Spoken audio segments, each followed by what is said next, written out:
এখানে যখনই দেখবেন একটা সময় 5 দিনের জন্য বন্ধ রাখা হয় মন্দিরটা, তখন যারা দেবী তাদের পুজো করা হয় না বলে, তখন ধরিত্রী রজস্বলায় হয়েছে, তখন চাষ পর্যন্ত করে না।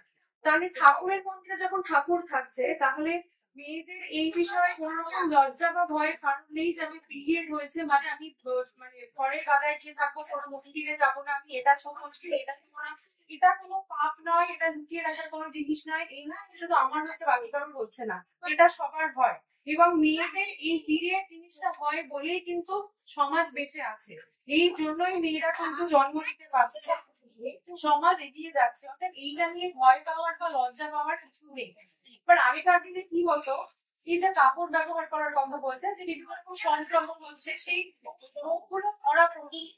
কিন্তু এখন অনেক যুগ উন্নত হয়েছে, সেজন্য এখন কাপড় না ব্যবহার করে, যেটা স্বাস্থ্য কেন্দ্র থেকে স্যানিটারি প্যাড গুলো মাত্র 6 টাকায় পাওয়া যাচ্ছে, যে কেউ চাইলে মাত্র নিতে পারে, এটা যথেষ্টই হয়।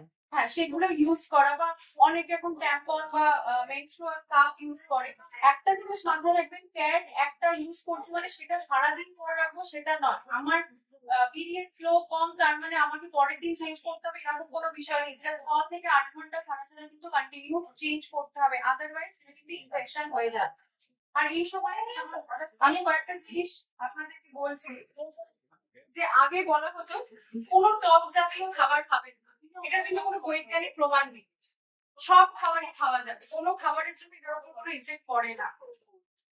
আগে বলা হতো মন্দিরে প্রবেশ করবেন না, এটারও কোনো একটা যৌক্তিকতা নেই, এটা কোনোভাবেই এখনকার দিনে মানা যায় না। আমি যখন একটা মন্দিরে যাচ্ছি, আমি পুরোহিতকে গিয়ে আমার নামপত্র দিয়ে পুজো দিচ্ছি, পুরোহিতকে আমি জিজ্ঞেস করবে যে আমি রজস্বলা কি রজস্বলা নই?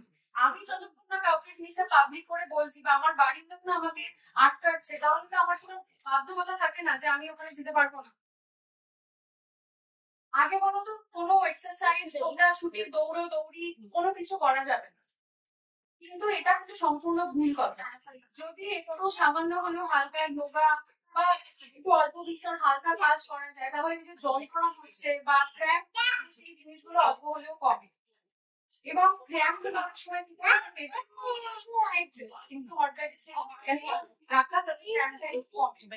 একটু হালকা দেখবেন এখনকার দিনে বা সিস্টেম প্রবলেম থাকে না, ফাস্ট এক্সারসাইজ আর স্লিপ প্রবলেম থাকে,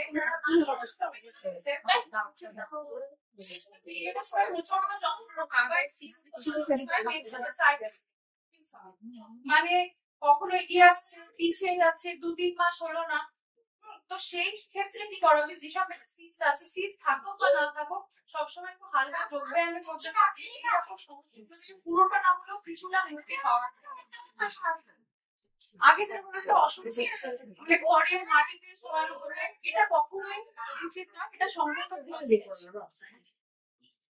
এরপরে ওয়ার্ল্ড হেলথ অর্গানাইজেশন মানে স্বাস্থ্য দপ্তর, বিশ্ব স্বাস্থ্য সংস্থা এই সময়টা কি করেছে, প্রথম হচ্ছে এডুকেশন এন্ড অ্যাওয়ারনেস। সবাইকে জানতে হবে, সবাইকে বুঝতে হবে। মানে আমি এরকম একটা ভিডিওতে দেখছিলাম যে একটি গ্রামের ভদ্রলোক 30 বছর 32 বছর বয়স, তিনি জানেন না যে পিরিয়ড কি, এবং যার জন্য তার বাড়িতে কার কি হচ্ছে না হচ্ছে এই সংক্রান্ত কি কি সমস্যা হচ্ছে কিছু জানতে, এটা কিন্তু উচিত নয়। একটা ছেলেরও ততটাই জানা উচিত, একটা মেয়ে ডেফিনেটলি কি জানবে। অথচ তার এই পিরিয়ডের সময় একজন স্বামী হিসেবে তার স্ত্রীর জন্য তার কি করা উচিত সেটুকু জানা প্রয়োজন। আপনারা প্যাডম্যান সিনেমাটা দেখেছেন? প্যাডম্যান সিনেমাতে কিন্তু এই মেসেজটাই বারবার দেওয়া হয়েছে। তারপরে হচ্ছে অ্যাক্সেস টু প্রোডাক্টস, মানে এই যে স্যানিটারি ন্যাপকিন, ট্যাম্পন বা মেনস্ট্রুয়াল কাপ, এই জিনিসগুলো কিভাবে ইউজ করতে হবে, কখন ইউজ করতে হবে, মানে কত সময় ছাড়া চেঞ্জ করতে হবে, সেই সম্বন্ধে খুব ভালো মতো জ্ঞান বা সেইটা বারবার চেঞ্জ। তারপর হচ্ছে সেফ ডিসপোজাল, আমি মাঝ রাস্তায় তোকে ফেলে আসবো না, আমি কোথায় ফ্ল্যাশও করবো, আমি কোথায় কাগজে ভরে ডাস্টবিনে ফেলবো, বা কোথাও এমন জায়গায় ডিসপোজ করবো যেখানে মুখে তুলে না এসে রাস্তার মাঝখানে রাস্তাটা নোংরা করে, বা ফ্লাশ করা পরে জমে গিয়ে পরে যেটা আমাদের স্যানিটেশন সিস্টেম বাড়ে সেখানে ডিস্টারবেন্স আসতে পারে। তাহলে সেফ ডিসপোজাল, সঠিক জায়গায় আমাকে নিক্ষেপ করতে হবে।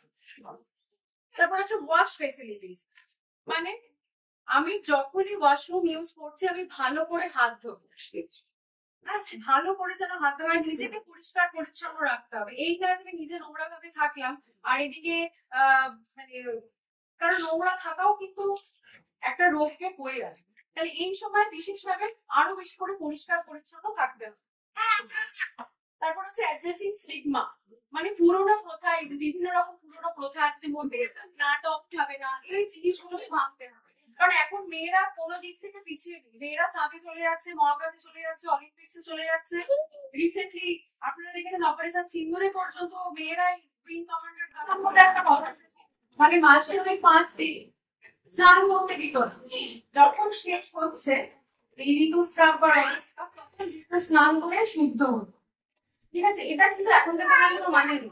এই গরমে 5 দিন স্নান করে না বসে থাকলে নিজের শরীরটাই আলটিমেট খারাপ হবে, তারপরে স্বাস্থ্য কেন্দ্রে দৌড়তে হবে। তাহলে স্নান এবং এই যে একটা কথাবার্তা যে অঙ্গনবাড়ি সেন্টারে বা স্বাস্থ্য কেন্দ্রে যে কথাবার্তা গুলো করছে এই বিষয়ে নিয়ে, সেই জিনিসগুলো নিয়ে খোলাখুলি আলোচনা হবে।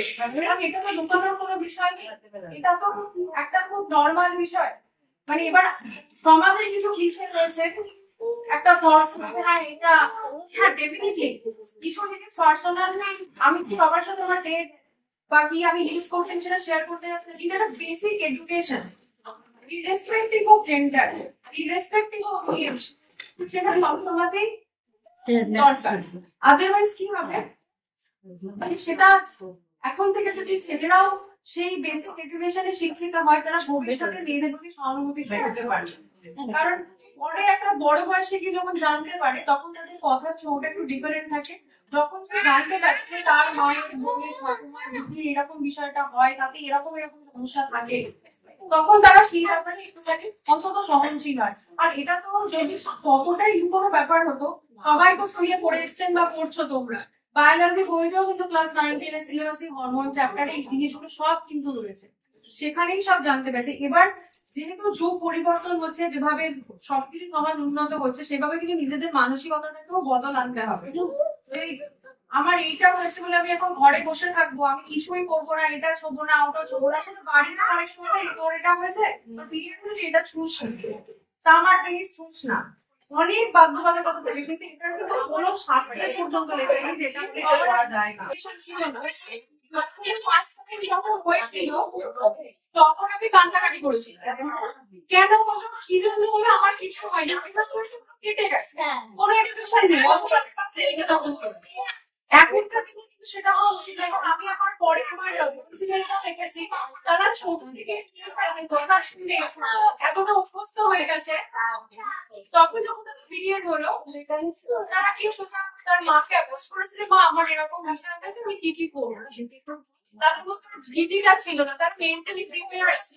এবার আমি ভয় কাটাকাটি শুরু করে দিয়েছি, এই বিষয়টা গরম লাগছে তো না থাকে। আর কাটলে বিষয়গুলো আস্তে আস্তে কিন্তু কাটছে, ঠিক আছে। এরকম হয়েছে লুকিয়ে রাখবো বা স্কুলে হয়েছে ওই আমি পড়ছি, যদি কিছু হয়ে যায় আমাকে সবাই হাসবে, হাসাহাসির কিন্তু কোনো ব্যাপার নেই, ওখানে সবারই হয়।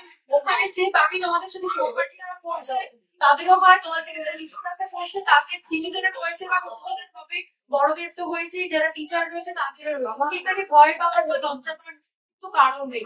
আমি বারবার এই জিনিসটা তোমাদের বলছি, এটা দিয়ে এটা হবে না, ওটা প্রতিবন্ধকতা নয়, এটা তোমাদের একটা প্লাস পয়েন্ট, যেটা ভবিষ্যতে মা সমাজ করতে পারবে। তোমরা অনেক কিছু তোমরা ঠিক আছে। এই বলি আমি আজকে আমাদের বক্তব্য সবাই ইনভেস্ট বিশেষ যে সবাই এটা নিয়ে সবকিছু ওভারকাম করে, যে এটা হয়েছে বলে কাজ করবো না সেটা নয়, এটা নিয়েই জীবন যুদ্ধে এগিয়ে চলো।